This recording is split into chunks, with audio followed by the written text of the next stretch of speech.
वज़ीर आज़म नरेंद्र मोदी ने दिल्ली में मरकजी वजीर एल मरोगन की रिहाइशगाह पर पोंगल त्यौहार में लिया हिस्सा। वज़ीर आज़म ने की रवायती पूजा। त्यौहार को बताया एक भारत श्रेष्ठ भारत के जज्बे की अलामत। कहा, श्री अन्न को फरोग देने की कोशिशों से करोड़ों किसानों को हो रहा है फायदा।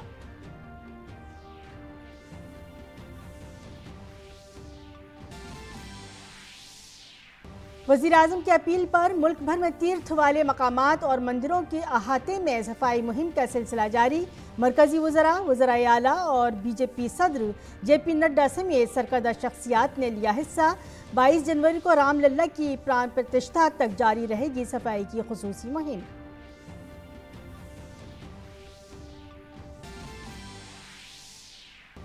सीनियर कांग्रेसी लीडर मिलिंद देवरा शिवसेना में शामिल। महाराष्ट्र के वज़ीर आला एकनाथ शिंदे ने पार्टी में किया शामिल। देवरा ने आज ही दिया था कांग्रेस से इस्तीफा। राहुल के दौरे के दौरान कांग्रेस के लिए बड़ा झटका।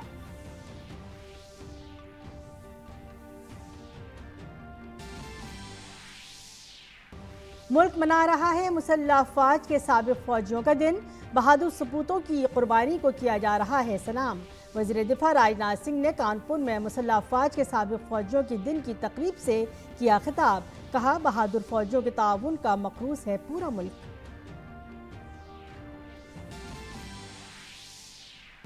और मलेशिया ओपन के मेंस डबल्स फाइनल में सात्विक साईराज और चिराग शेट्टी की जोड़ी को शिकस्त का सामना। खिताबी मुकाबले में चीन की जोड़ी ने दी शिकस्त।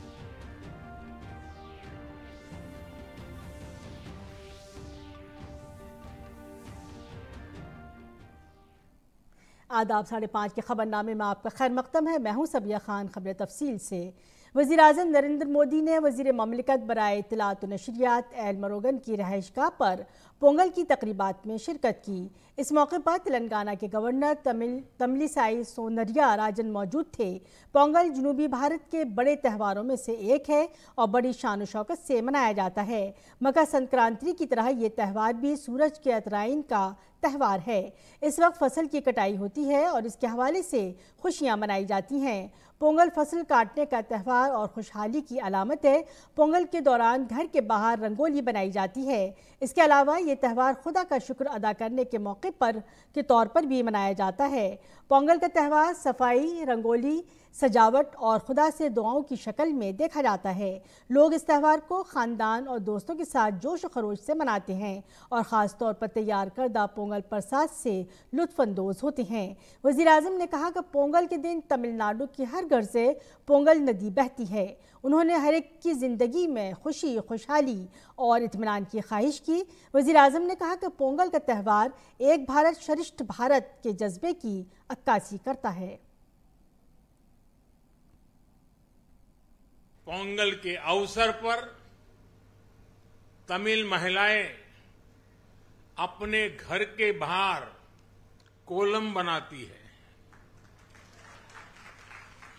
सबसे पहले वो आटे का इस्तेमाल करके जमीन पर कई डॉट्स बनाती है और एक बार जब सारे डॉट्स बन जाते हैं तो हर एक का एक अलग महत्व होता है। ये तस्वीर ही मन लुभाने वाली होती है, लेकिन कोलम का असली रूप तब और वैभवशाली हो जाता है जब ये सभी डॉट्स मिला दिए जाते हैं और बड़ी कलाकृति बनाकर इसमें रंग भरा जाता है। हमारा देश और उसकी विविधता भी कोलम के जैसी है। जब देश का कोना कोना एक दूसरे से भावात्मक रूप से जुड़ता है तो हमारी शक्ति एक अलग रूप दिखाती है। पोंगल का पर्व भी एक ऐसा ही पर्व है जो एक भारत श्रेष्ठ भारत की राष्ट्र भावना को दर्शाता है। इस मौके पर सकाफती प्रोग्राम भी पेश किए गए।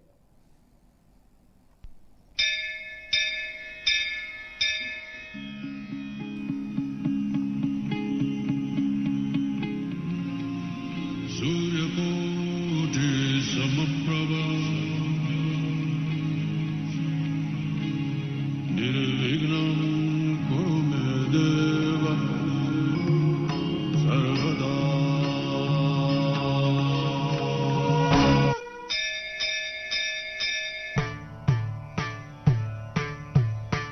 कथगदिनतां नं किटतकदलिकिटतकनं नं किटतकतकदिनतां अक्किटतकतकदिनतां दिक्किटतकिकुदा किटतकदिकुददी किटतोनाकुदि कुदा किटतकदिकुददी किटतोतकदिकुददी किटतोतकदिकुददी ஏங்கும் வீர பாவோர் போற்றும் வீர குறைவாளரை தாங்க பருதோள் புவி தாங்க பலவாய மையாட வருவாய் கரம் ஏல। वज़ीर-ए-आज़म नरेंद्र मोदी ने कहा कि पोंगल त्यौहार के दौरान ताज़ा फसल को भगवान के कदमों में वक्फ करने की रवायत है। इस पूरे त्यौहार की रवायत के मरकज़ हमारे किसान हैं। भारत का हर त्यौहार किसी न किसी तरह गांव, काश्तकारी और फसलों से जुड़ा होता है। उन्होंने मुल्क और दुनिया में सुपर फूड्स के बारे में नई आगाही पर खुशी का इजहार किया। हमारे बहुत सारे नौजवान मिलेट्स, श्री अन्न को लेकर नए स्टार्टअप शुरू कर रहे हैं और ये स्टार्टअप्स आज बहुत पॉपुलर हो रहे हैं। श्री अन्न के उत्पादन से हमारे देश के 3 करोड़ से अधिक छोटे किसान जुड़े हुए हैं। हम श्री अन्न को प्रमोट करते हैं तो सीधे सीधे ये 3 करोड़ किसानों का भला होता है। इस मौके पर एक छोटी बच्ची ने प्रोग्राम में शानदार प्रेजेंटेशन दिया और बाद में वज़ीर-ए-आज़म के पांव छुए। वज़ीर-ए-आज़म ने खुसूसी तोहफे के तौर पर बच्ची को अपनी शॉल तोहफे में दी।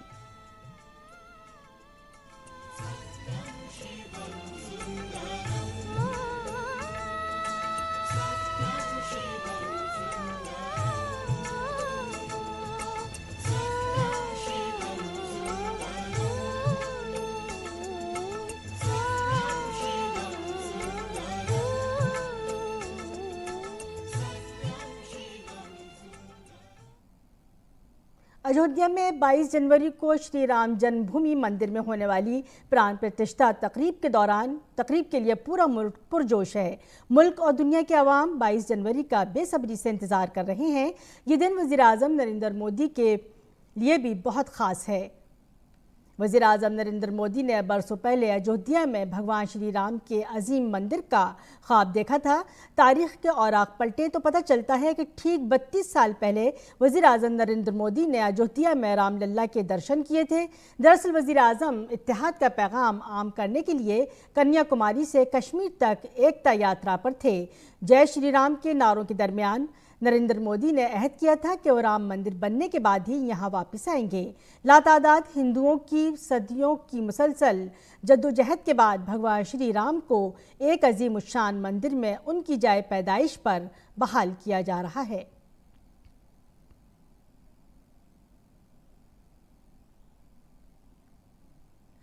साबिक मरकजी वजीर मिलिंद देवरा शिवसेना में शामिल हो गए हैं। उन्होंने महाराष्ट्र के वजीर आला एकनाथ शिंदे की मौजूदगी में पार्टी में शमूलियत इख्तियार की।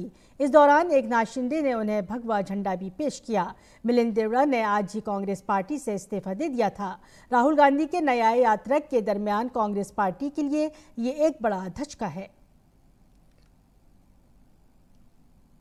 कांग्रेस के सीनियर लीडर और लोकसभा के रुकन पार्लियामेंट मिलिंद देवरा ने कांग्रेस पार्टी से इस्तीफा दे दिया है। देवरा ने कांग्रेस की बुनियादी रुकनियत से भी इस्तीफा दे दिया है। मिलिंद देवरा के कांग्रेस से मुस्ताफी होने पर कांग्रेस लीडर आचार्य प्रमोद कृष्णम ने कहा है कि जिस तरह से राम मंदिर की दावत ठुकरा दी गई है, इसका असर पार्टी पर शुरू हो गया है। जमीनी हकीकत बताने की कोशिश करने पर लोगों को कांग्रेस छोड़नी पड़ रही है। कांग्रेस में कुछ ऐसे लोगों का कब्जा हो गया है जी, जो ना तो सच सुनना चाहते हैं और न सनातन की बात सुनना चाहते हैं, न राम की बात सुनना चाहते हैं। जो राम की बात करेगा, जो सच की बात करेगा, जो ज़मीनी हकीकत को बताने की कोशिश करेगा, उसको कांग्रेस छोड़नी पड़ रही है धीरे धीरे। मिलिंद देवड़ा का जाना बहुत दुखद और अफसोसजनक है और भगवान राम के मंदिर के निमंत्रण को जिस तरह से ठुकराने का काम किया है जी, तो मुझे लगता है कि भगवान राम का प्रकोप प्रारंभ हो गया है। वज़ीर दिफा राजनाथ सिंह ने उत्तर प्रदेश के कानपुर में मुसल्लह अफवाज के साबिक फौजियों के दिन की तकरीबात में शिरकत की। साबिक फौजियों के दिन के मौके पर अपने खिताब में वज़ीर दिफा ने कहा कि एक सिपाही ख़ानदान ज़ात पात और नस्ल के तहफ़्फ़ुज़ात से ऊपर उठकर पूरी कौम के बारे में सोचता है। इस राष्ट्र के अस्तित्व को बनाए रखने के लिए, इस राष्ट्र की जीवंतता को बनाए रखने के लिए उसे वह नैतिक बल मिलता है जिस कारण वह मौत का भी सामना करने को सदैव तैयार रहता है। उस सैनिक का सबसे बड़ा धर्म यह हो जाता है कि मैं रहूं या न रहूं, मेरा देश रहना चाहिए, क्योंकि इस देश की निरंतरता में वह भी जीवित रहेगा और उसका नाम भी जीवित रहेगा। मुसल्लह अफवाज के साबिक फौजियों के दिन का प्रोग्राम दिल्ली के मानिक शाह सेंटर में मुनक़िद किया गया। प्रोग्राम से तीनों अफवाज के सरबराहान ने खिताब किया। इस दौरान एक नुमाइश का भी एहतमाम किया गया। वहाँ मौजूद स्टॉल्स पर साबिक फौजियों के लिए फलाह बहबूद से मुताल्लिक़ सहूलियात फराहम की गईं। मुंबई में 8वीं मुसल्लह अफवाज के साबिक फौजियों के दिन के मौके पर फ़ज़ाइया के स्टेशन में साबिक फौजियों की एक रैली के साथ जंगी यादगार पर गुलहाए अक़ीदत नज़र किए गए। मुसल्लह अफवाज के साबिक फौजियों का दिन पर तीनों अफवाज के ज़रिए मुल्क भर में 10 मकामात श्रीनगर, पठानकोट, दिल्ली, कानपुर, अलवर, जोधपुर, गुवाहाटी, मुंबई, सिकंदराबाद और कोची में प्रोग्राम का इनेकाद किया जा रहा है। मरकजी वज़ीर दाखिला अमित शाह गुजरात के दौरे पर हैं। अमित शाह ने अहमदाबाद के श्री जगन्नाथ जी मंदिर में पूजा की और एतराइन काइट फेस्टिवल में भी हिस्सा लिया।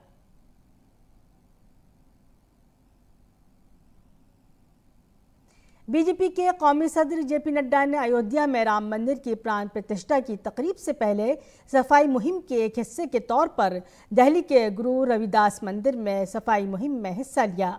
सफाई मुहिम पर खुशी का इजहार करते हुए बीजेपी सदर ने कहा कि हम तमाम तीर्थ वाली जगहों पर सफाई मुहिम में शामिल होकर भजन और कीर्तन करेंगे। 22 जनवरी को हर शख्स अपने घर में दिए जलाएगा और खुद को राम की आराधना में शामिल करेगा। तय किया है 14 तारीख से 22 तारीख तक हम हर एक तीर्थ स्थल, मंदिर, जो भी तीर्थ क्षेत्र होगा उसकी हम सफाई भी अभियान में अपने आप को शामिल करेंगे। महाराष्ट्र के वज़ीर आला एकनाथ शिंदे ने मुंबई में मुख्तलिफ मकामात पर सफाई मुहिम में हिस्सा लिया।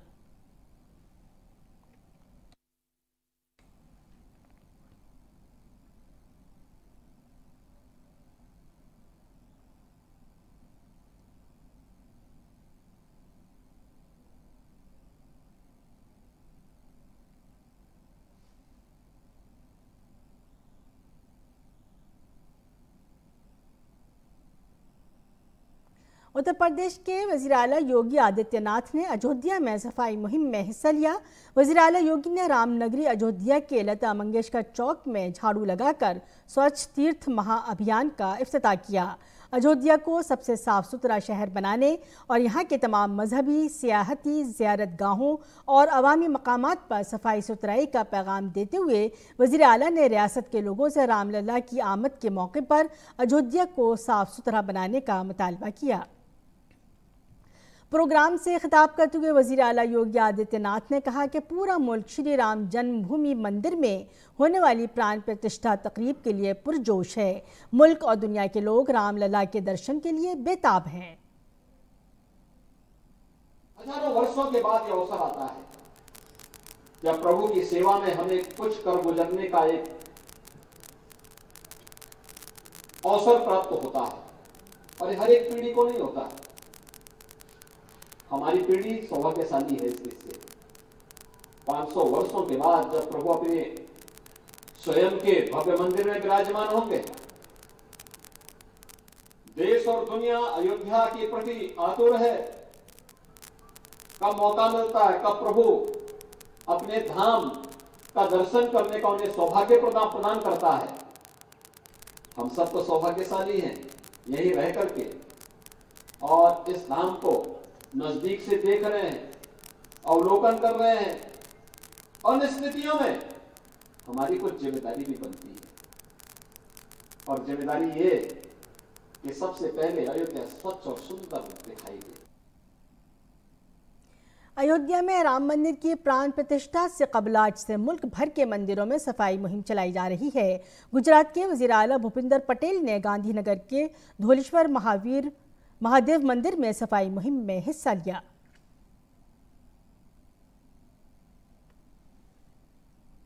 मरकजी वजीर अश्विनी वैष्णव ओडिशा के बालेश्वर में झाड़ेश्वर महादेव मंदिर पहुंचकर पूजा अर्चना की। इस मौके पर मरकजी वजीर ने मंदिर के अहाते में सफाई भी की।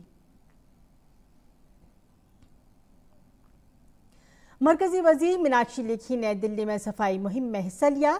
इस मौके पर मरकजी वजीर मीनाक्षी लेखी ने कहा कि खिदमत हमारा मजहब है। जब हम ईश्वर की आराधना करते हैं तो इसमें खिदमत और सफाई का जज्बा भी शामिल होता है।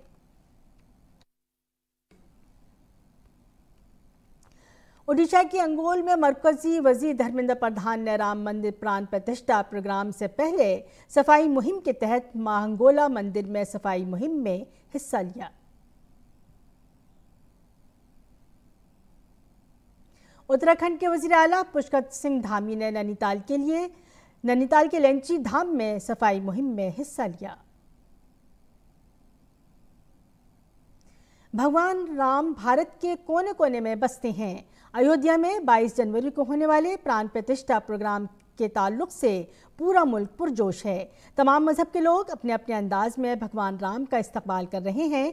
इसी तरह मुस्लिम कम्युनिटी ने आज दिल्ली के सदर बाजार में दरगाह के बाहर सफाई सुथराई के साथ दिए बांटकर 22 जनवरी की तैयारी शुरू कर दी। इस सिलसिले में पसमानदा मुस्लिम महाज के कौमी सदर आतिफ रशीद ने कहा कि वज़ीर आज़म नरेंद्र मोदी की अपील पर हमने सफाई सुथराई और दिए तकसीम करने का प्रोग्राम किया है। भगवान राम हम सबके हैं और जब वो आ रहे हैं तो हम सब उनके इस्तकबाल की तैयारी कर रहे हैं।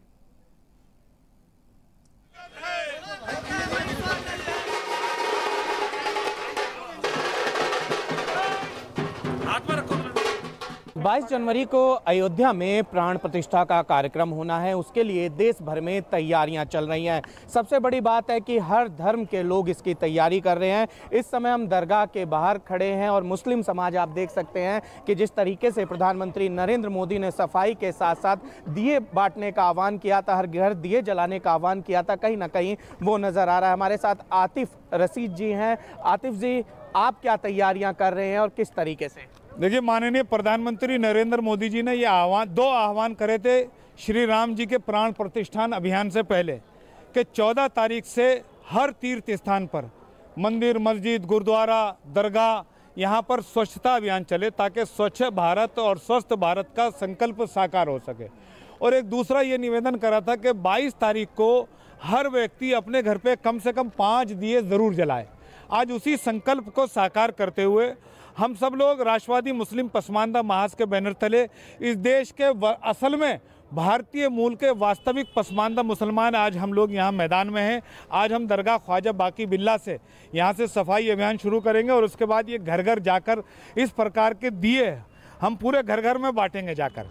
पूरे विश्व में उनके अंदर आस्था है, उनकी एकता में, उनमें अटूट श्रद्धा रखते हैं लोग। उस श्रद्धा के सम्मान में इस देश का पसमानदा मुसलमान आज मैदान में है। तैयारियां कर रहे हैं आप लोग? हम सब लोग देखिए, ये कितने खूबसूरत से दिए हमने तैयार करे हैं। ये देखिए, ये दिए हमने मंगवाए हैं, तैयार करवाए हैं, ये घर घर पहुंचाएंगे। और अभी यहाँ से ख्वाजा बाकी बिल्ला दरगाह से हम सफाई अभियान शुरू करेंगे। सफाई अभियान शुरू करने के बाद हम ये घर घर दिए बांटेंगे। उसके बाद दिवाली का माहौल इस देश में आज से ही शुरू हो जाए। कि हाथों में दिए हैं, तैयारियां हैं और जो पोस्टर आप पढ़ रहे हैं तो यहाँ पर साफ तौर पर लगा है, लिखा है कि मर्यादा पुरुषोत्तम श्री राम के सम्मान में ये तमाम लोग यहाँ पर इकट्ठा हुए हैं। कुल मिलाकर कहा जा सकता है कि भारत के कण कण में राम हैं और जब राम 22 तारीख को आ रहे हैं तो उसकी तैयारियाँ भी भारत के हर जगह, हर धर्म, हर संप्रदाय में बहुत जोर शोर से हो रही है। वीडियो जर्नलिस्ट अनिल के साथ निशांत राय, डीडी न्यूज़, दिल्ली। वज़ीर-ए-आज़म नरेंद्र मोदी 29 जनवरी को 7वीं परीक्षा पे चर्चा प्रोग्राम से तलबा से बातचीत करेंगे। इस प्रोग्राम में शिरकत के लिए अब तक 2 करोड़ 26 लाख से ज़्यादा तलबा ने रजिस्ट्रेशन कराया है, जो एक रिकॉर्ड है। वज़ारत तालीम ने गुज़श्ता माह 12 दिसंबर से इस साल 12 जनवरी तक छठी क्लास से 12वीं तक के तलबा के साथ असातिज़ा और सरपरस्तों से भी इस प्रोग्राम में शिरकत के लिए माईगॉव पोर्टल पर ऑनलाइन दरख्वास्तें तलब की थीं।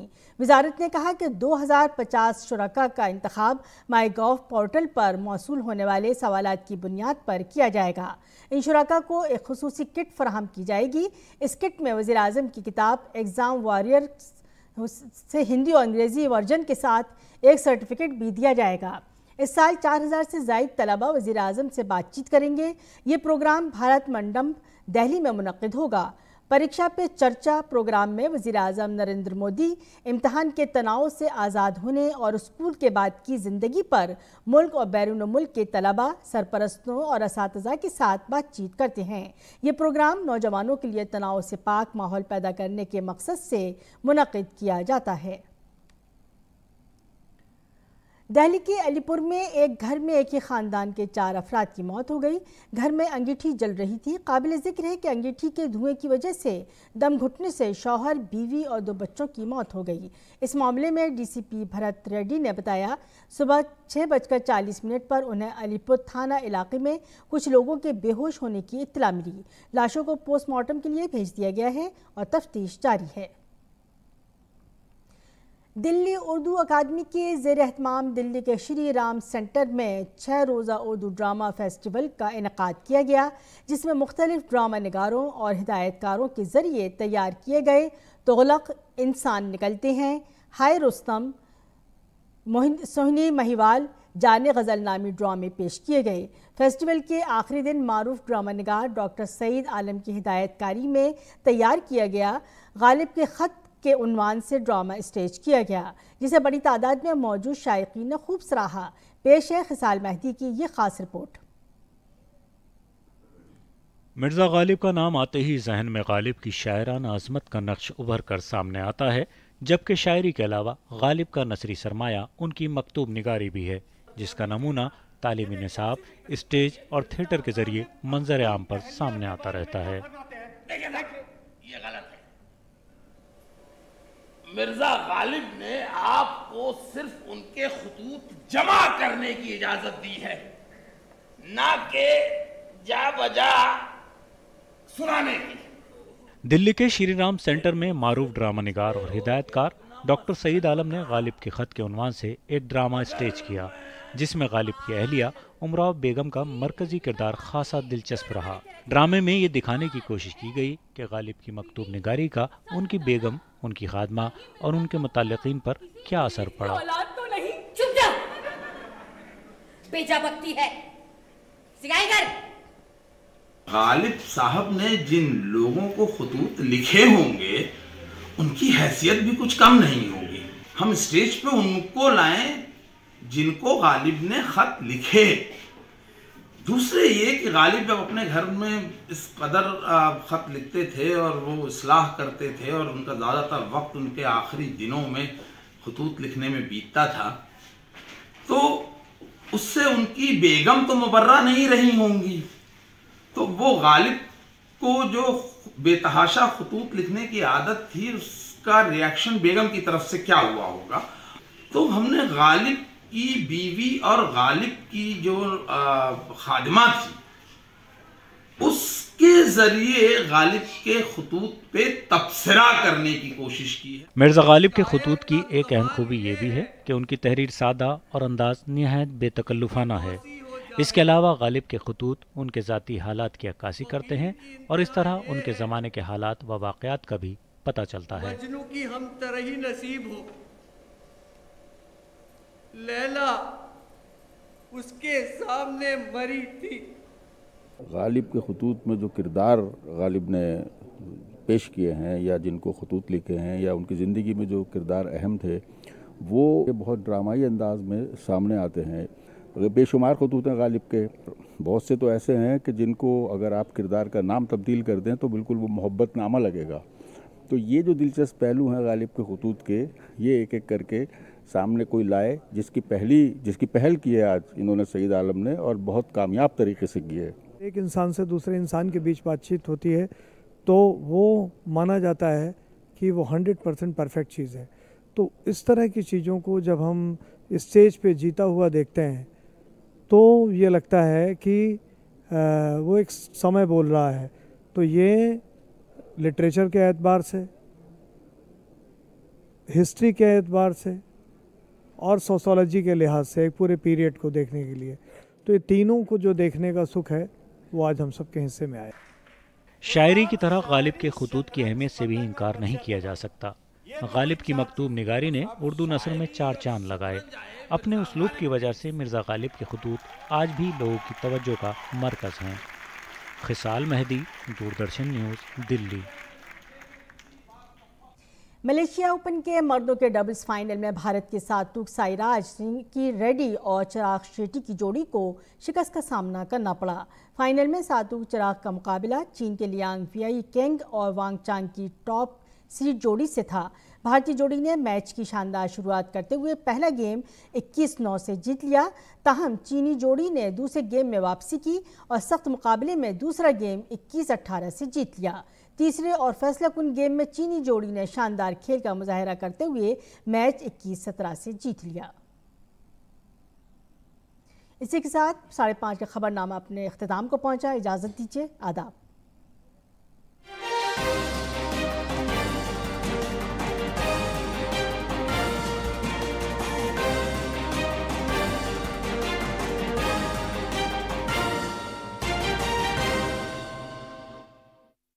ये ऑपरेशन